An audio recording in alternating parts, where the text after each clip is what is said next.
പരിശുദ്ധ ത്രിത്വത്തിൻ്റെ തിരുനാൾ. ഓരോ മതങ്ങളിലും ദൈവത്തെക്കുറിച്ചുള്ള കാഴ്ചപ്പാട് വ്യത്യസ്തമാണ് എന്ന് നമുക്ക് മനസ്സിലാക്കാനാകും. ആ മതങ്ങളിലെ ദൈവാനുഭവത്തിൻ്റെ അടിസ്ഥാനത്തിലാണ് ആ മതങ്ങളിലെ ദൈവസങ്കല്പങ്ങളും ബിംബങ്ങളും ദൈവികമായ ഭാഷയുമൊക്കെ രൂപപ്പെട്ടിരിക്കുന്നത്. ചില മതങ്ങളിൽ ഈ ദൈവദർശനം രൂപപ്പെട്ടിരിക്കുന്നത് നിരന്തരമുള്ള ദൈവ അന്വേഷണത്തിൻ്റെ ഭാഗമായിട്ടാണ്. വനാന്തരങ്ങളിൽ ധ്യാന മനനം നടത്തിയും പ്രാർത്ഥന യജ്ഞം നടത്തിയും ദൈവത്തെ അന്വേഷിച്ചതിൻ്റെ ഫലമായി കണ്ടെത്തിയ ദൈവാനുഭവത്തിൻ്റെ വെളിച്ചത്തിലാണ് ഇപ്രകാരമുള്ള ദൈവികമായ ബിംബങ്ങളും ഭാഷയും സാംസ്കാരിക രൂപവുമൊക്കെ രൂപപ്പെട്ടിരിക്കുന്നു. മറ്റ് ചില മതങ്ങളിലാകട്ടെ ദൈവത്തെക്കുറിച്ചുള്ള കാഴ്ചപ്പാട് രൂപപ്പെട്ടിരിക്കുന്നത് ദൈവത്തിൻ്റെ തന്നെ വെളിപ്പെടുത്തലിലൂടെയാണ്. ഈ മതങ്ങളൊക്കെ ഏകദൈവ വിശ്വാസത്തെയാണ് മുൻപോട്ട് വയ്ക്കുന്നത്. എന്നാൽ ക്രൈസ്തവ മതത്തെ സംബന്ധിച്ചിടത്തോളം ദൈവത്തെക്കുറിച്ചുള്ള കാഴ്ചപ്പാട് രൂപപ്പെട്ടിരിക്കുന്നത് ദൈവത്തിൻ്റെ തന്നെ വെളിപ്പെടുത്തലിലൂടെയാണ്. എങ്കിലും ക്രൈസ്തവ മതത്തിലുള്ള ദൈവസങ്കല്പം ഏകദൈവ വിശ്വാസമാണെങ്കിലും അത് വിശേഷവിധിയായ ഒരു ഏകദൈവ സങ്കല്പമായിട്ടാണ് കരുതപ്പെടുന്നത്. ആ ദൈവവിശ്വാസത്തെയും കാഴ്ചപ്പാടിനെയും ത്രിയേക ദൈവവുമായി ബന്ധപ്പെട്ടാണ് നാം മനസ്സിലാക്കുന്നത്. ബൈബിളിലെ ദൈവികമായ കാഴ്ചപ്പാട് തികച്ചും ഏകദൈവ വിശ്വാസത്തിൽ അധിഷ്ഠിതമാണെങ്കിലും ഈ ദൈവത്തെ അനുഭവിക്കുന്നതും അറിയുന്നതും ത്രിയേക അനുഭവത്തിൻ്റെ അടിസ്ഥാനത്തിലാണ്. സൃഷ്ടിയുടെ ആരംഭത്തിൽ ദൈവം സൃഷ്ടിക്കുന്നവനായി അവതരിപ്പിക്കപ്പെട്ടിരിക്കുന്നു. സൃഷ്ടിക്കുന്ന ദൈവത്തോടൊപ്പം വചനമായും ആത്മാവായും പ്രവർത്തിക്കുന്ന ത്രിയേക ദൈവഭാവത്തെ മനോഹരമായ രീതിയിൽ നമുക്ക് ദർശിക്കാനാണ്. യെശയ്യാപ്രവാചകന്റെ പുസ്തകത്തിൽ 48-ാം അധ്യായത്തിൽ 16-ാം വാക്യത്തിലും ഇപ്രകാരം ത്രിയേക ദൈവത്തിൻ്റെ സാന്നിധ്യത്തെക്കുറിച്ച് പറയുന്നു. പുത്രൻ ദൈവത്തോടൊപ്പം ആയിരുന്നവനായി ദൈവം പുത്രനെയും പരിശുദ്ധാത്മാവിനെയും അയച്ചതായും ഒക്കെയുള്ള മനോഹരമായ വിവരണങ്ങൾ അവിടെ കണ്ടെത്താനായി. പുതിയ നിയമത്തിലേക്ക് കടന്നു വരുമ്പോൾ യേശുക്രിസ്തുവിൻ്റെ ജ്ഞാനസ്നാന അവസരത്തിലാണ് ഈ ത്രിയേക ദൈവസങ്കല്പം വളരെ വ്യക്തമായി കാണുന്നത്.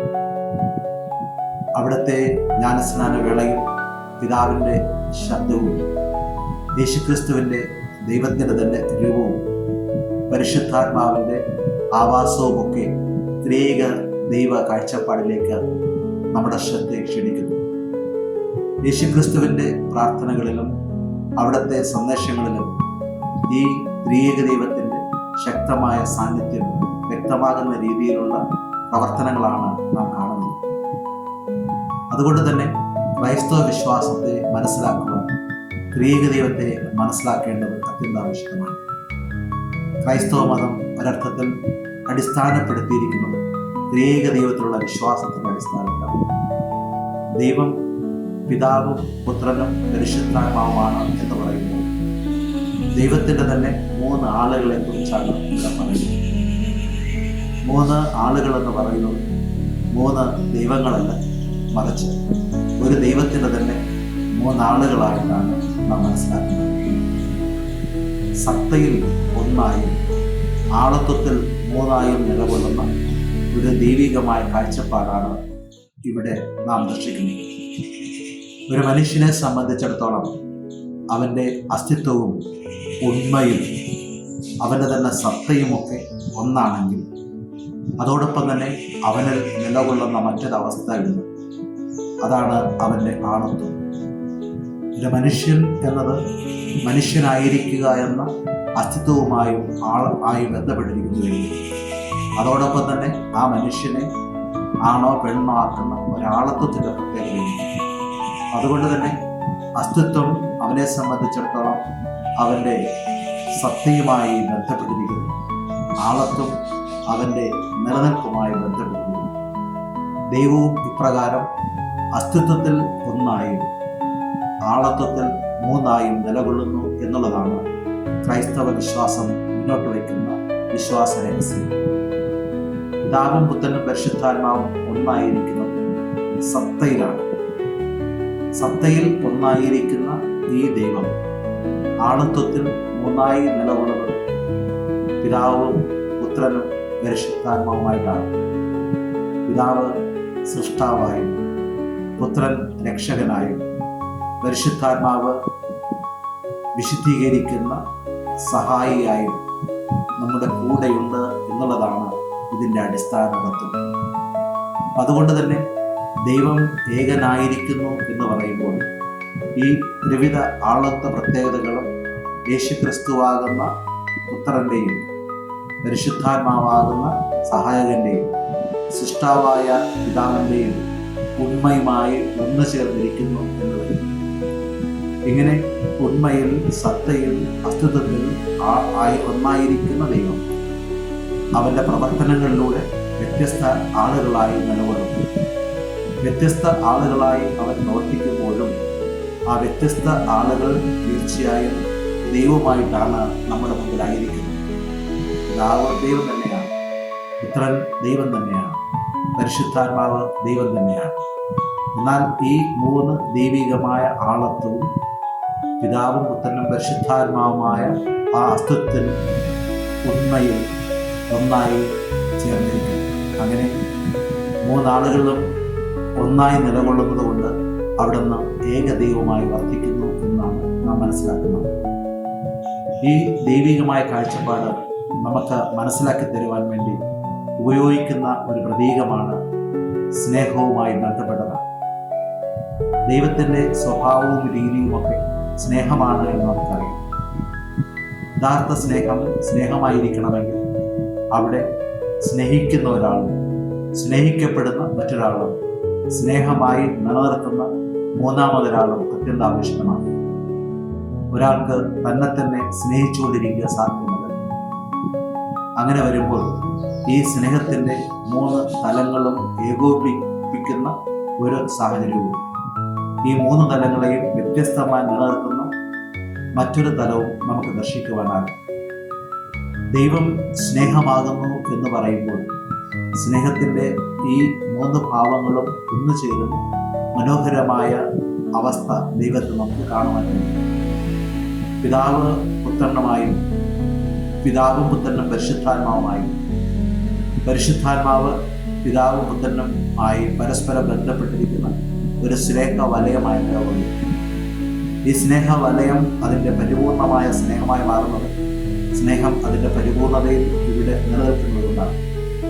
സ്നേഹത്തിൻ്റെ നൽകൽ ആരംഭിക്കുന്നത് പിതാവിൽ നിന്നും, അതിൻ്റെ സ്വീകരിക്കൽ നടക്കുന്നത് പുത്രനിലൂടെയും ആ സ്നേഹബന്ധത്തെ ഒന്നിപ്പിക്കുന്ന മനോഹരമായ കണ്ണിയായി പരിശുദ്ധാത്മാവ് വർദ്ധിക്കുന്നതുകൊണ്ടാണ്. അങ്ങനെ വരുമ്പോൾ പിതാവ് സ്നേഹത്തിൻ്റെ നൽകലും പുത്രൻ സ്നേഹത്തിൻ്റെ സ്വീകരിക്കലും പരിശുദ്ധാത്മാവ് സ്നേഹബന്ധത്തിൻ്റെ നിലനിർത്തുന്ന ഘടകവുമായി നിലകൊള്ളും. ഇപ്രകാരം മൂന്ന് സ്നേഹഭാവങ്ങളും ഒരുമിച്ച് ചേരുമ്പോഴുണ്ടാകുന്ന മനോഹരമാകുന്ന കൂട്ടായ്മയാണ് സ്നേഹ കൂട്ടായ്മ. ഈ സ്നേഹ കൂട്ടായ്മ അതിൻ്റെ പരിപൂർണതയിൽ ദൈവത്തിൽ അന്തർലീനമായി നിലകൊള്ളുന്നു എന്നുള്ളതാണ് ക്രൈസ്തവ കാഴ്ചപ്പാട്. ഈ സ്നേഹ കൂട്ടായ്മയാണ് ലോകത്തിൻ്റെ സൃഷ്ടിക്ക് നിദാനമായി മാറിയത്. അതുകൊണ്ട് ലോകത്തിൻ്റെ സൃഷ്ടി മുഴുവനും ഈ സ്നേഹത്തിൽ അന്തർലീനമായിരിക്കുന്നു. ഞാനും നിങ്ങളും നിലകൊള്ളുന്നത് ഈ സ്നേഹ വലയത്തിൻ്റെ ഉള്ളിലാണ്. ഞാൻ കണ്ണു തുറക്കുമ്പോൾ കാണുന്നത്, ഞാൻ കേൾക്കുന്നത്, ഞാൻ ചലിക്കുന്നതൊക്കെ ഈ സ്നേഹ വലയത്തിൻ്റെ ഉള്ളിൽ നിന്നുകൊണ്ടാണ്. അതുകൊണ്ട് തന്നെ എനിക്ക് അപ്രാപ്യമായ ദൈവത്തെ പ്രാപഞ്ചികമായ സ്നേഹത്തിലൂടെയും സഹോദര ബന്ധത്തിലൂടെയുമൊക്കെ അനുഭവിക്കുവാൻ കഴിയുന്നു. ഈ സ്നേഹാനുഭവം എനിക്ക് യാഥാർത്ഥ്യമായിട്ട് മാറുന്നത് ദൈവത്തിൻ്റെ ഈ ത്രിയേക ഭാവത്തിലൂടെയുള്ള സ്നേഹ വലയത്താലാണ്.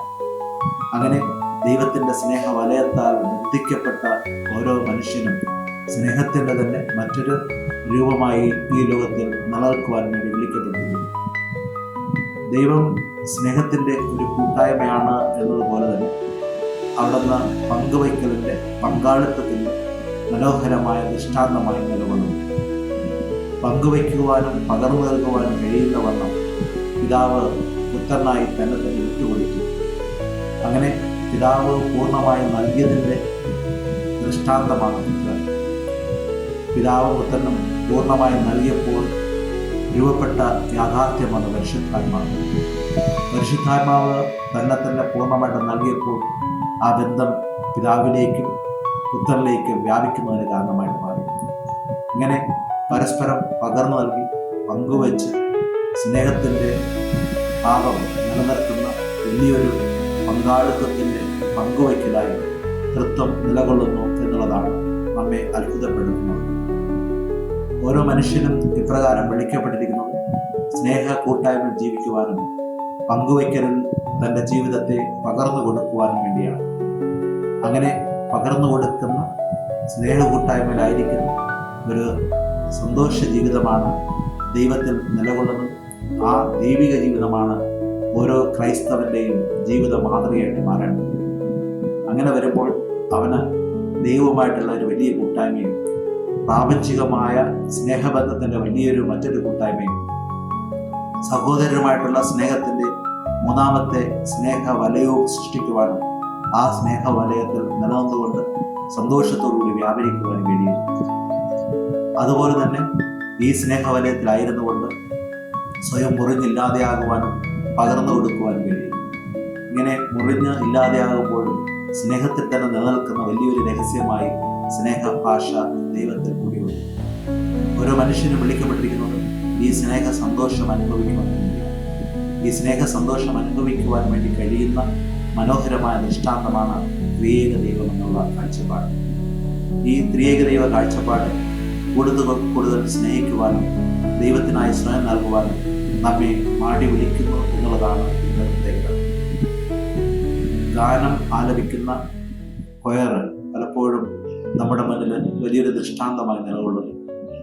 പാട്ട് പാടുന്നത് വ്യത്യസ്തരായ ആളുകളാണെങ്കിലും പാട്ട് കേൾക്കുമ്പോൾ നമുക്ക് അനുഭവപ്പെടുന്നത് ഒരു രാഗമായിട്ടാണ്, ഒരു സ്വരമായിട്ടാണ്. വ്യത്യസ്ത ആളുകൾ ചേർന്ന് പരസ്പര പൂരകമായി വർദ്ധിച്ചുകൊണ്ട് താളാത്മകമായി ഗാനം ആലപിക്കുമ്പോൾ ഒരു സ്വരമായും ഒരു രാഗമായും നമുക്ക് അനുഭവപ്പെടുന്നത് പോലെ പിതാവും പുത്രനും പരിശുദ്ധാത്മാവും വ്യത്യസ്ത ആളുകളാണെങ്കിലും ഒരു ദൈവമാകുന്ന രാഗമായി, ഒരു ദൈവമാകുന്ന സ്വരമായി നമുക്ക് അനുഭവിക്കുവാൻ കഴിയും. ഈ രാഗത്തിലൂടെ, ഈ സ്വര അനുഭൂതിയിലൂടെ ദൈവത്തെ നമുക്ക് അബ്ബാ പിതാവേ എന്ന് വിളിക്കുവാൻ കഴിയും. ഞാൻ ദൈവത്തെ അബ്ബാ പിതാവേ എന്ന് വിളിക്കുമ്പോൾ ഞാൻ അറിയാതെ പറഞ്ഞു പോകുന്നു, നീ എൻ്റെ രക്ഷകനാണ്. അങ്ങനെ പിതാവിൻ്റെ ആ സൃഷ്ടി ധർമ്മം ക്രിസ്തുവിൻ്റെ രക്ഷയായി എന്നിലേക്ക് വ്യാപിക്കുകയാണ്.